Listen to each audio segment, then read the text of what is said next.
Empecemos el estudio de bases de un espacio vectorial. Dado un espacio vectorial B, usualmente el problema será encontrar un conjunto de vectores, que le vamos a llamar S, que sea a la vez generador del espacio vectorial B y linealmente independiente. Esto va a constituir una base del espacio vectorial. Por ejemplo, hemos mencionado anteriormente que el conjunto de vectores canónicos en Rn genera todo Rn y a la vez es linealmente independiente. Por lo tanto, podemos decir que este conjunto S es una base de Rn. Genera el espacio vectorial y es linealmente independiente. Este sería el primer ejemplo. Y a esta base le llamamos base canónica porque está formada de vectores canónicos. Veamos ahora el ejemplo 3, que tiene que ver con matrices. La base de las matrices simétricas de orden 2×2. Para ello, recordemos que ya hemos encontrado anteriormente este conjunto de matrices simétricas de orden 2×2, el cual puede ser descrito como el conjunto de matrices de la forma A, B, B, C, donde A, B y C son números reales. Y como habíamos visto anteriormente, dado que este conjunto se puede escribir como la siguiente combinación lineal, eso quiere decir que el conjunto de tres matrices 1, 0, 0, 0, 0, 1, 1, 0 y 0, 0, 0, 1 genera este espacio vectorial de matrices 2×2 simétrica. Pero a la vez, ya hemos encontrado anteriormente que S es linealmente independiente. Entonces, estos dos hechos podemos concluir que este conjunto es una base de este espacio vectorial de matrices 2×2 simétricas. Adicionalmente, estudiamos un ejemplo más. Este es el de la base del conjunto solución de una ecuación diferencial. Para este ejemplo, vamos a tomar el conjunto S como el conjunto con dos vectores que van a ser funciones. Dos vectores en el espacio de funciones, e a la x y e a la menos x. Este conjunto es una base de el espacio vectorial formado por todas las soluciones de la ecuación segunda derivada igual a función. Es decir, el espacio vectorial de todas las funciones cuyas segundas derivadas son igual a ella misma es un espacio vectorial y ese viene a ser una base. De hecho, primero, S genera este espacio vectorial B por un teorema muy importante de ecuaciones diferenciales ordinarias, el cual no es posible demostrar dentro de este curso, pero es necesario saber que existe y es posible demostrarlo. La segunda parte es en la cual nos vamos a enfocar, y es que S es linealmente independiente. El hecho de ser linealmente independiente se va a demostrar a partir del siguiente resultado. Primero necesitamos definir lo que es el Gronskiano de un conjunto de funciones. Entonces, dada m funciones, se calcula el Gronskiano como el determinante de esta matriz cuadrada, en donde en la primera fila se ponen a las funciones, en la segunda sus derivadas, en la tercera sus segundas derivadas y así sucesivamente hasta las derivadas de orden m-1. Esto forma una matriz cuadrada a la cual se le puede calcular un determinante. Y la razón por la cual se define el Gronskiano es por el siguiente resultado. Si se tiene un conjunto de m funciones diferenciables, entonces cuando el Gronskiano es no nulo, podemos concluir que el conjunto es linealmente independiente.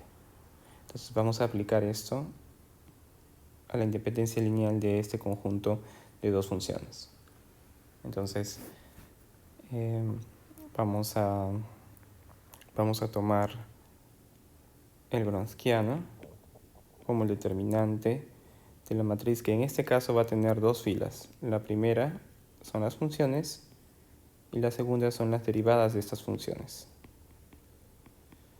Aquí el determinante va a ser, por la regla de Sarrus, menos e a la x menos x menos e a la x menos x. Y esto no es más que menos 1, que es igual a menos 2. Como es distinto de 0, podemos decir entonces que S es linealmente independiente. Bien, entonces eso significa que S es una base porque genera al espacio vectorial de todas las soluciones a esta ecuación diferencial y es linealmente independiente por el cálculo del Gaussiano que sale distinto de 0. La forma en que se van a calcular estas funciones, vamos a ver más adelante cuando vemos ecuaciones diferenciales ordinarias, es por medio del polinomio característico.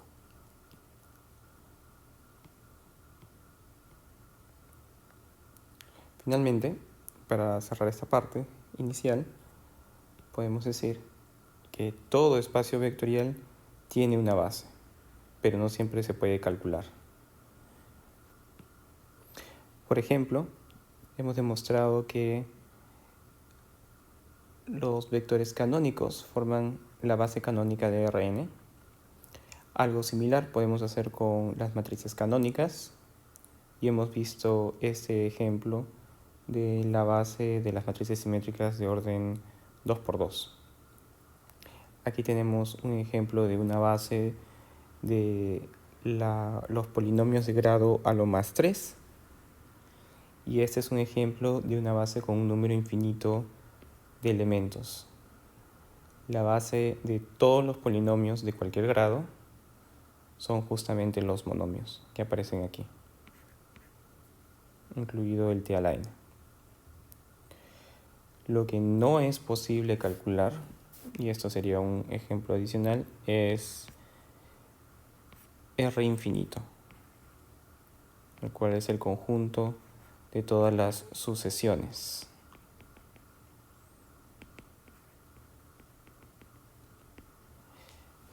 Por el teorema enunciado anteriormente, este espacio vectorial tiene una base, pero no es posible calcularla explícitamente. Bien, ahora pasemos a estudiar bases ortogonales y ortonormales. Las bases ortogonales son aquellas cuyos vectores son ortogonales 2 a 2. Recordemos que ortogonal 2 a 2 significa que el producto interno de todos los vectores en ese conjunto son 0 para todo par de índices distintos, y ortonormal va a ser un conjunto ortogonal de vectores unitarios. Entonces recordemos que unitario significa que todos los vectores en ese conjunto tienen norma 1. Por ejemplo, la base canónica de Rn es una base ortonormal, porque ya hemos visto anteriormente que los vectores canónicos son ortogonales 2 a 2 y sus normas son igual a 1. Para el ejemplo 2, tomamos el producto interno y vemos que el producto interno será 1 raíz de 3 por menos raíz de 3, 1, el cual nos da menos raíz de 3 más raíz de 3, que es igual a 0. Por lo tanto, los vectores son ortogonales 2 a 2. Y ahora, para convertirlo en una base ortonormal, lo único que se debe hacer es dividir entre la norma. En ambos casos, las normas serían calculadas de la siguiente forma. Norma de 1 raíz de 3 es la raíz de 1 más 3, que es igual a raíz de 4, que es igual a 2. Se puede comprobar que esta también es la norma del vector menos raíz de 3, 1. Por lo tanto, el conjunto dado por 1 medio raíz de 3 sobre 2 y menos raíz de 3 sobre 2, 1 medio, es base ortonormal de R2. Ahora estamos listos para resolver la tercera parte del problema. Vamos a usar la primera parte, el cálculo de esta constante A, para encontrar una base ortonormal del espacio vectorial B. Para ello notemos que ya sabemos el valor que debe tener A y la base original que se calculó para el núcleo de esta matriz. Entonces vamos a tomar B1 como este vector y B2 este de aquí. Y ahora apliquemos la fórmula. B doble debe ser B2 menos A veces B1. Entonces, eso quiere decir que debemos calcular el producto interno de B1 con B2 y también la norma de B1 al cuadrado. Entonces lo calculamos por aquí.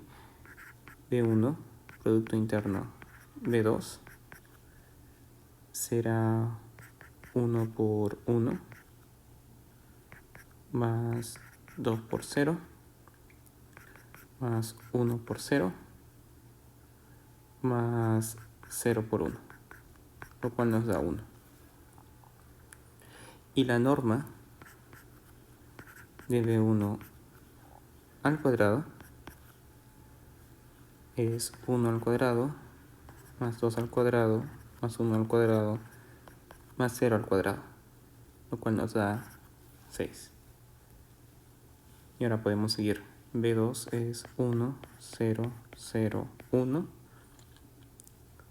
menos la constante A, que es el producto interno dividido entre la norma al cuadrado, por el vector B1, 1, 2, 1, 0.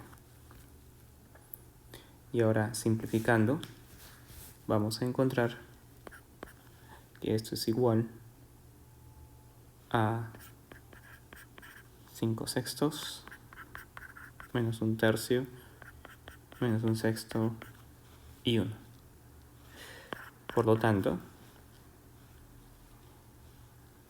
vamos a encontrar el siguiente nuevo conjunto, S' como B1, 1, 2, 1, 0. Y ahora en vez de B2, vamos a usar el vector B doble. 5 sextos menos 1 tercio menos 1 sexto y 1. De esa forma, el espacio generado por S es igual al espacio generado por este conjunto, pero la ventaja ahora es que este conjunto es ortogonal. Y de esta forma estamos encontrando una base ortogonal del núcleo de la matriz que tenemos aquí.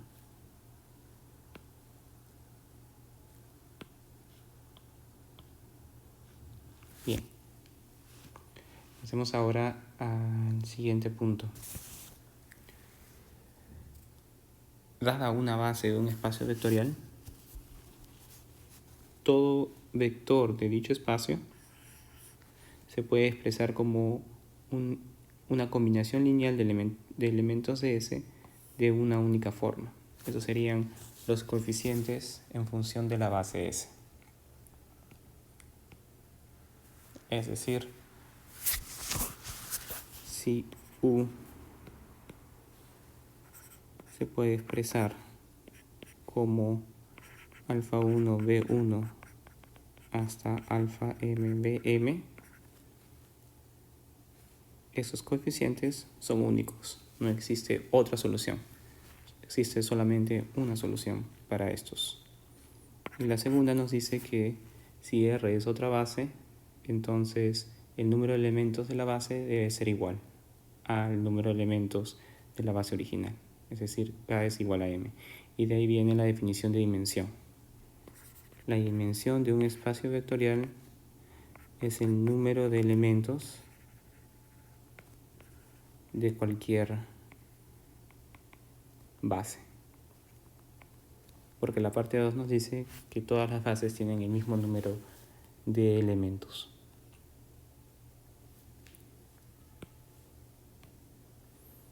Aquí tenemos pues algunos ejemplos de espacios vectoriales junto con sus bases. Claramente, usando vectores canónicos, sabemos que la dimensión de Rn es exactamente n. Para R0, que es lo mismo que el espacio vectorial trivial, tomamos como base el conjunto vacío.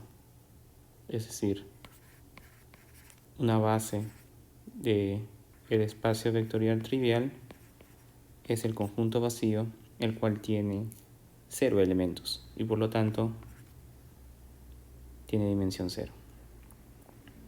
Usando matrices canónicas se puede demostrar que el espacio vectorial de matrices de orden m por n tiene dimensión exactamente m por n. Y el resto de ejemplos queda como un ejercicio. Ahora veamos el siguiente problema. Ahora sí, podemos determinar una base y la dimensión del espacio vectorial de matrices 2×2 simétricas y de traza nula. Para ello recordemos que toda matriz simétrica se puede escribir de la siguiente manera. Sin embargo, como la traza debe ser nula, adicionalmente se debe cumplir esta condición. Esta matriz se puede escribir como combinación lineal de estas dos matrices, 1, 0, 0, menos 1 y 0, 1, 1, 0. De esta forma encontramos este conjunto de dos matrices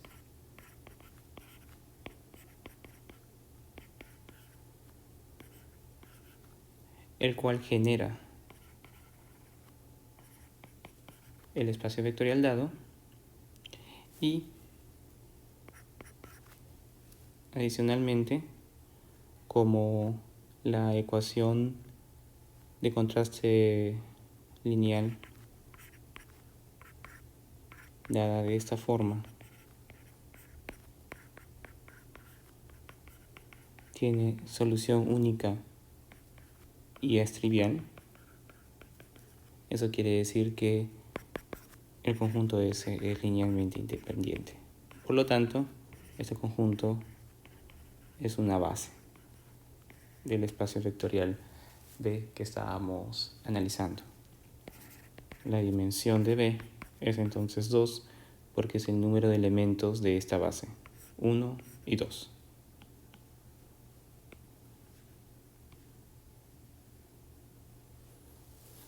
Vamos ahora a especializarnos a bases de Rn. Varios de los resultados que vamos a ver tienen una especialización directa para Rn. Y el primero de ellos tiene que ver con este teorema al cual le podemos llamar la regla de 2 de 3. En el sentido de que si se cumplen dos de estas condiciones, se tiene que cumplir la tercera. Es decir, si se tiene un conjunto de vectores en Rn y, por ejemplo, genera Rn y es linealmente independiente, eso significa que ese conjunto debe tener exactamente n elementos. O, por ejemplo, si es un conjunto de n elementos linealmente independientes, entonces deben generar todo Rn. Así, si se cumplen cualquiera de las dos condiciones, se deben cumplir las otras tres. Bien, entonces aquí tenemos ejemplos de conjuntos que cumplen solo una de las condiciones, pero no las otras dos. En el primer caso, tenemos que el espacio generado por estos tres vectores es todo R2, lo cual tiene sentido porque este conjunto incluye a los dos vectores canónicos, entonces tiene que generar todo R2. Sin embargo, no es linealmente independiente porque el vector suma es combinación lineal de los dos vectores canónicos. Y además, aquí hay tres vectores, lo cual no coincide con n, que en este caso es igual a 2. Así es como se cumple una de ellas, pero no ambas. Para el segundo ejemplo, tenemos un conjunto que cumple la condición 2. Como el conjunto es unitario y el elemento que tenemos ahí es no nulo, sabemos que es un conjunto linealmente independiente, pero ese número de elementos no coincide con 2 y ese conjunto no puede generar todo R2. Entonces se cumple una de las tres. Y finalmente, este conjunto es un conjunto que tiene dos elementos en R2, entonces cumple esta condición. Pero sabemos que no es linealmente independiente porque estos vectores son paralelos. Entonces no puede ser un conjunto Li. Y tampoco puede generar todo R2 entonces. Claro, al ser paralelos, el espacio generado por estos dos vectores es la diagonal de R2, es decir, la recta de ecuación y igual a x, y no genera todo R2 entonces. Ahora tratemos de resolver el siguiente problema.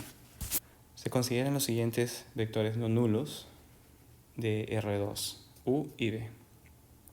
Y se desea probar que este conjunto es una base de R2. Como tenemos dos vectores en R2, para demostrar que es una base, solo debemos demostrar una de estas dos condiciones. Lo que vamos a hacer es demostrar esta. Vamos a probar que es un conjunto linealmente independiente. Como es un conjunto linealmente independiente por este teorema, automáticamente va a generar todo R2 y estas dos condiciones nos dicen que va a ser una base. Entonces todo lo que debemos hacer es demostrar que es Li. Para ello, dado que tenemos dos vectores de R2, solo debemos calcular el determinante de la matriz asociada. U1, U2, que son las componentes del primer vector, y las del segundo, que son menos U2 y U1. Para que un conjunto de n vectores en Rn sea Li, basta con tomar el determinante en la matriz asociada y verificar que es no nulo. Entonces, en este caso, el determinante va a ser U1 al cuadrado más U2 al cuadrado. Y este valor es no nulo porque se mencionó que los vectores son no nulos. La única forma de que esta expresión sea nula es si u1 y u2 son iguales a 0, lo cual implicaría que el vector de estas componentes sería 0, y eso no es posible. Por lo tanto, podemos concluir que S es linealmente independiente. Y como el número de elementos de S es igual a 2, que es igual a la dimensión de R2, por el teorema 2 de 3, obtenemos que el espacio generado por S es todo R2. Y así obtenemos una base. Por lo tanto, S es una base.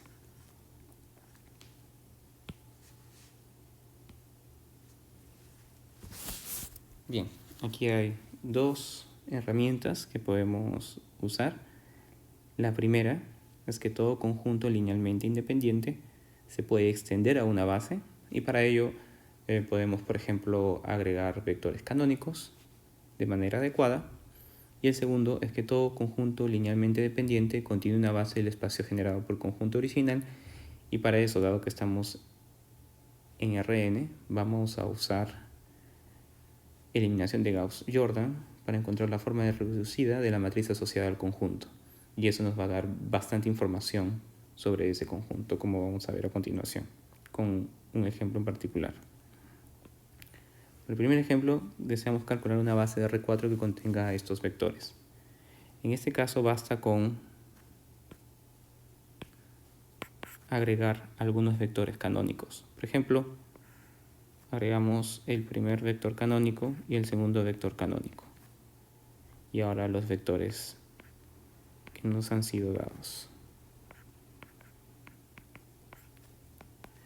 El determinante de esta matriz va a ser igual a 2 y esto es distinto de 0.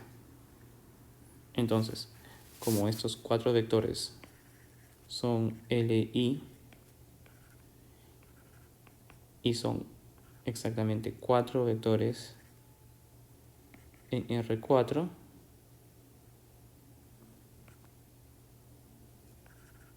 esto significa que este conjunto de 4 vectores es una base, en el que este es primer, segundo, tercer y cuarto vector.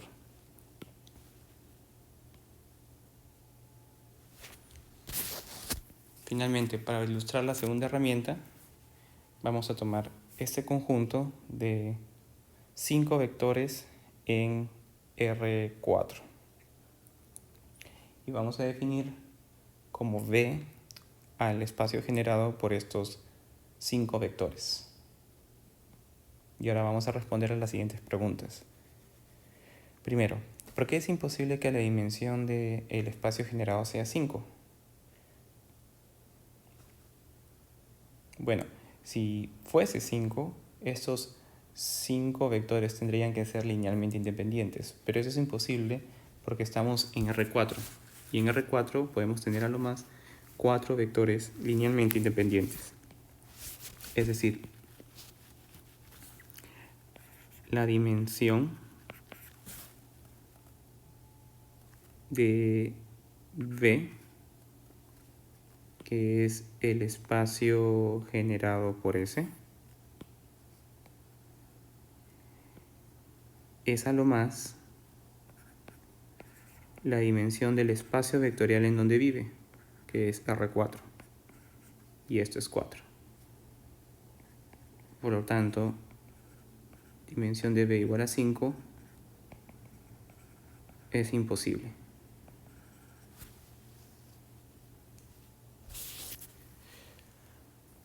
Para la parte 2, 3 y 4 vamos a usar la segunda herramienta, la segunda parte del teorema. Como dice aquí, los vectores que corresponden con pivotes de la forma reducida de la matriz asociada son los que van a generar la base del espacio vectorial. Y lo interesante también es que los vectores que no son parte de la base van a tener en la forma reducida los pesos de combinaciones lineales en función de esa base, como vamos a ilustrar en este momento.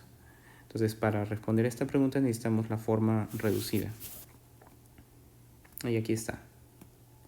Este es un ejercicio en el cual estos 5 vectores, V1, V2, V3, V4 y V5, han sido puestos en forma de columnas y así obtenemos la matriz asociada. Al reducir, obtenemos 1, 2, 3 pivotes. Esos 3 pivotes corresponden con V1, V2 y V4. Eso quiere decir que la base de V que contenga elementos de S va a ser V1, V2 y V4. Entonces, estos van a ser 3 vectores linealmente independientes que generan el espacio vectorial V. Como son 3, la dimensión de V será 3. Y ahora, la parte más interesante es la siguiente, la que nos dice, para los vectores que no forman parte de la base encontrada, expréselos como combinación lineal de elementos de la base. En este caso, tenemos V3 y V5.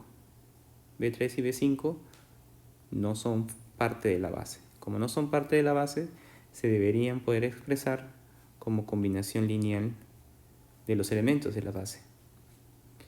Y para ello se van a usar estos como coeficientes. Por ejemplo, estos son los coeficientes para V3 en función de V1 y V2. Esto funciona de la siguiente manera. V3 será menos 1 por V1 más 2 por V2. Porque este pivote corresponde con V1 y este pivote corresponde con V2. Entonces estos van a ser los coeficientes. Y más aún, para V5 tenemos aquí 1, 2, 3 coeficientes. Y el de aquí corresponde con V4. Entonces V5 se va a poder expresar como 8 veces V1 más menos 3 veces V2 más menos 6 veces V4. Esto es parte del cálculo para encontrar la forma reducida. Y ahí van a estar los coeficientes. Esto siempre ocurre y nos permite encontrar entonces la respuesta a la pregunta 4. Para V3 y V5 es posible expresarlos explícitamente en términos de la base, que son V1, V2 y V4, usando justamente los coeficientes que aparecen en la forma reducida.